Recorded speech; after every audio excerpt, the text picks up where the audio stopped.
한동안의 필리핀 소식을 전해드리는 뉴스톡톡입니다. 안녕하세요. 사회자 조승현입니다. 안녕하세요. 안희로입니다. 안녕하세요. 장은혜입니다. 저희 스튜디오 분위기가 많이 좀 바뀌었죠? 상당히 어색합니다. 없는 돈에 그 뉴스톡톡 기획자 오타스 분하고 같이 가정집 방을 하나 개조해가지고 지금 해나가고 있는 상황입니다. 뭐 뒤에 알록달록하니 모두 보이고 하는데 뭐 1월부터 시작을 해가지고 다음 주 중으로는 스튜디오가 완성될 것 같습니다. 아이 공방이었나 봐요. 예, 아이라고 하기에는 좀 큰 아이가 있었죠. 실숙한 방입니다. 네. 자, 은영 씨. 네. 저쪽 뭐 어떻게 보내셨어요? 지난주는 일단 저희가 이제 근무를 할 수 있는 환경이었잖아요. 근데 저희는 아직 직원들을 출근을 안 시켰었거든요. 그래서 업무는 계속 진행이 되고 있었고, 그 다음에 이제 제가 그거를 혼자서 처리했어야 돼가지고 좀 바빴죠, 지난주는. 이로 씨는 어때요? 저는 식중독에 걸려서 아주 고통스러운 3, 4일을 보냈습니다. 뭐 덕분에 살은 뭐 좀 빠지고 그랬는데 뭐 다시 돌아와서 잘 모르겠고요. 아, 그러네요. 저도 지난주에 사고가 있었구나. 어떤 사고? 아팠네요, 저도. 한 저- 며칠을 누워있었어요, 저도. 저만 멀쩡했군요. 꼬리뼈. 자, 시청자 여러분, 건전한 음주와 온전한 정신은 장수무강의 이제 지름길입니다. 특히 여름철 필리핀에서 먹는 어패류들은 조심해야 될 것 같아요. 네. 네. 필리핀에 이제 사는 외국인으로서 거주하다 보면은 비자 문제가 이제 해소되죠. 네. 대부분의 한국 사람들은 30일 노비자로 이제 체류하다가 그 외에 돌아가든지 뭐 아니면은 즉 장기 체류할 경우에 뭐 계속 비자를 연장하는데 미처 뭐 시기를 놓치든지 아니면 경제적인 이유든지 여러 가지 이유 때문에 오버스테이로 이제 장기 미연장 체류자가 되는데 필리핀 비자 미연장 오버스테이가 뭔지하고 뭐 왜 발생하는지 그것 좀 한번 설명해 주실래요? 일반적으로는 이게 경제적으로 힘들어서라는 부분도 있겠지만 제가 보기에는 거의 대부분들이 그냥 한꺼번에 해도 된다라고 생각하시는 분들이 많아서 그러니까 신경 써가지고 달달이 또는 뭐 2달에 한 번 또는 뭐 6개월에 한 번씩 하는 거를 안 하는 거죠. 그리고 한꺼번에 해도 돼 라는 그런 이제 아니라는 생각들이 지금은 이민국의 시스템이 많이 바뀌어가지고 일단 6개월이 넘어가면 무조건 MR이 들어가요. 그게 뭐냐면 이제 Motion for Reconsideration이라고 해서 밑에 창구에서 이제 연장이 되는 게 아니라 위에 있는 치프들한테 어프발이 떨어져서 내려오는 걸 MR이라고 하는데 예, 그게 이제 1년이 넘어가 버리면 그냥 오토매틱 그 시스템에서는 그냥 블랙리스트가 되시는 거예요. 오토매틱으로.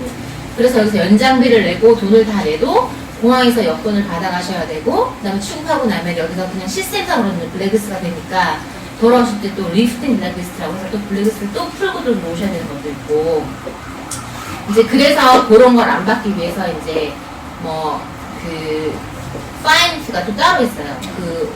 오토매틱으로 블랙리스트 안 되기 위해서 또 내야 되는 그런 파인이 따로 있고 또 플러스 이제 SOP라고 하죠. 보통 이제 그런 일들을 진행하는데 이제 기본적으로 들어가는 뒷거래, 뭐 밑돈 뭐 이렇게 얘기하시는데 네. 뭐 그렇게 해가지고 이제 해결을 하시는 분들도 있고 또는 정말로 자기가 경제적으로 안 돼서 한꺼번에 돈을 다 내고 정리를 못하겠다 하시면 스스로를 이제 부도, 파산 상태로 신고를 하시고 이제 대사관에다가 신청을 하시면 거기서 인다이전시라는 이제 그 서류들을 해주세요. 그러면 나는 이제 경제적으로 더 이상 돈을 낼 수 있는 게 안 된다 해서 이제 자진 추방으로 이렇게 되시는 거죠. 그렇게 되시면은 정말로 또 블랙리스트 되셔가지고 다음에 필리핀에 다시 올 때는 그때 못 냈던 몇 년간의 연장비를 한꺼번에 내고 오셔야 되는 거죠. 장기 미연장 하고 나면 불법 체류자가 되는 거죠? 그렇죠. 솔직히 하루만 연장을 안 하셔도 불법 체류라고 쓸 수 있는 뭐 하루 뭐 며칠 관계는 뭐 페널티를 하고 있는데 장기간으로 하다 보면 뭐 네. 결국에는 우리나라 아까 말씀드린 대로 불법 체류자가 되면서 블랙리스트에 올라가고 그런데 이런 경우에 한인회에서 많이 구제해주는 방법들이 있죠, 이것이. 한인회에서 개별적으로 구제를 하지는 못하고요.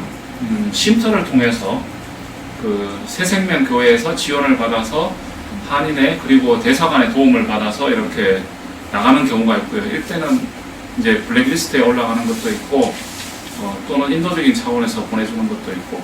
근데 제가 저희가 작년에 왜 노동이민 책자를 한인회하고 대사관이 같이 만들었지 않습니까? 두 그때 분이 많이 고생하셨죠. 그때. 예. 그때 뭐 저희도 많이 배웠고 네. 교민들께 많이 도움이 된 것 같은데 그때 그 이민국 통계에 따르면 2019년도 7월까지 관광 비자까지 포함해서 연장하는 그 한국인 수가 약 4만 명이라고 했거든요.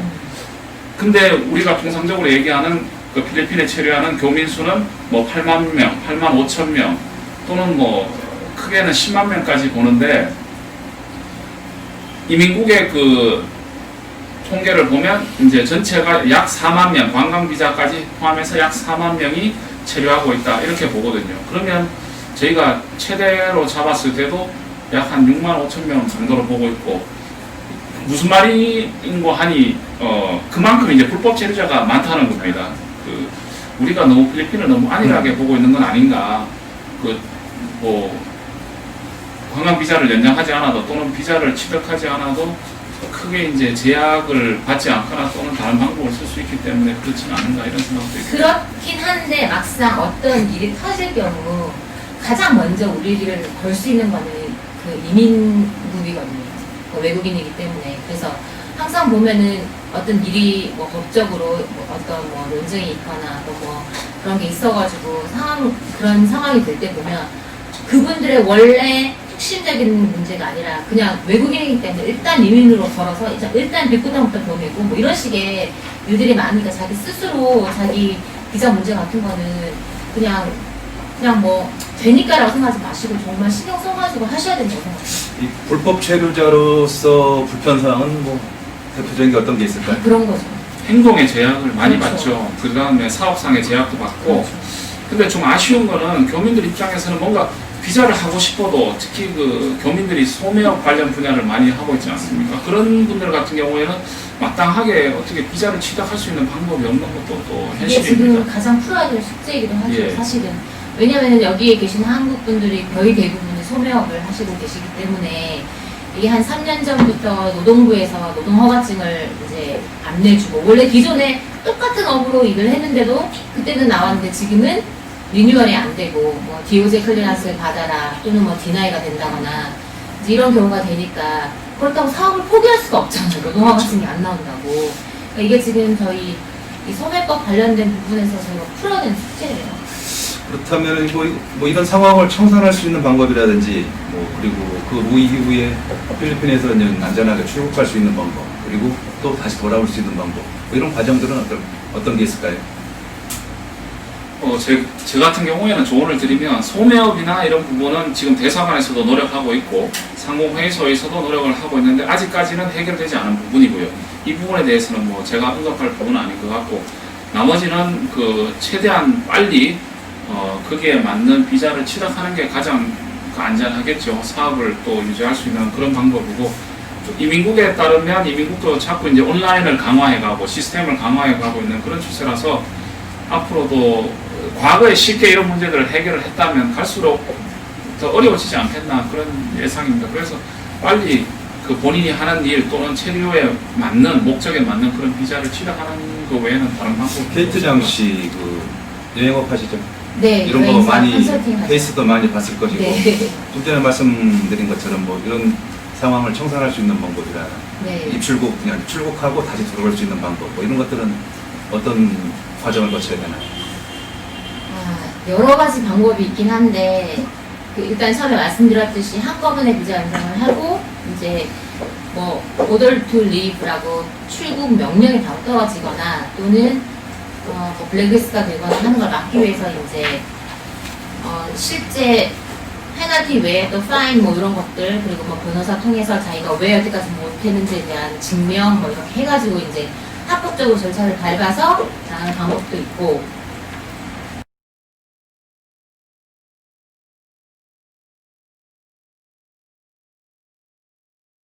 그냥 하고 욕 먹어. 이거 나간 거 맞아요? 그 개인이 해결할 수도 있겠지만 물론 그걸 해결할 수 있을 정도의 사람이면 뭐 장기간 불체자로 있지는 않을 것이고 그리고 또 뭐 게스트장처럼 이런 관련업을 하는 사람이 도와줄 수 있는 방법들이 뭐 있죠? 예, 그런데 지금 아시다시피 필리핀이 굉장히 많이 전산화되고 있거든요. 네. 그리고 이제 곧 이민국 그 출입국 거기에도 그 전산으로 다 해가지고 자동 입국 뭐 시스템 이런 거 이제 지금 조금씩 하고 있잖아요. 지금 내국인만 하고 있고 이렇게 되면 이제 방법은 없어요. 자기가 꾸준히 열심히 여기서 비자 연장 생겨서 하시던 아니면 가장 좋은 방법은 합법한 비자를 받으시던 또는 그런 관리가 안 되시면 믿을 만한 에이전트한테 그냥 맡겨놓으시던 알아서 뭐 그 달달이 연장 안 하고 6개월씩 한꺼번에 연장하는 방법도 있고 하니까 그리고 이제 지금도 좋은 거는 은퇴 비자가 또 금액도 많이 내려졌잖아요. 옛날에 막 5만 불 하던 게 스마일. 예, 2만 불씩 하는 것도 있고 2만 불도 부담이 되시면 뭐 론 좀 끼고 하면 되지 않아요? 뭐 그런 거 방법은 여러 가지 있으니 항상 전문가와 상담을 받죠. 네, 항상 한 번 딱 신경 써놓으면 내가 여기서 적어도 비자 문제만큼은 이제 머리가 아플 일이 없으니까 가장 먼저 우리가 외국을 갈 때 미국이나 뭐 이런 외국을 갈 때도 가장 먼저 그분들이 풀어야 되는 숙제가 비자거든요. 근데 필리핀은 그런 부담이 없으니까 오셔가지고 그냥 내버려 두시잖아요. 근데 이제는 그런 거를 챙겨서 하셔야 될 때죠. 필리핀도 예전에 그런 공항에 나갈 때 100불 껴주고 나가는 그런 나라가 더 이상 아니거든요. 약은 약사에게. 여권 관리를 잘했으면 좋겠습니다. 시켜서 키우는 거예요, 지금. 시켜서 키우는 거예요. 네, 알겠습니다. 어려운 상황에 처해진 분들이 있으시면 우리 케이트장이나 사회자인 저도 동종업에 종사하니까 연락 바라겠습니다. 자, 마치겠습니다.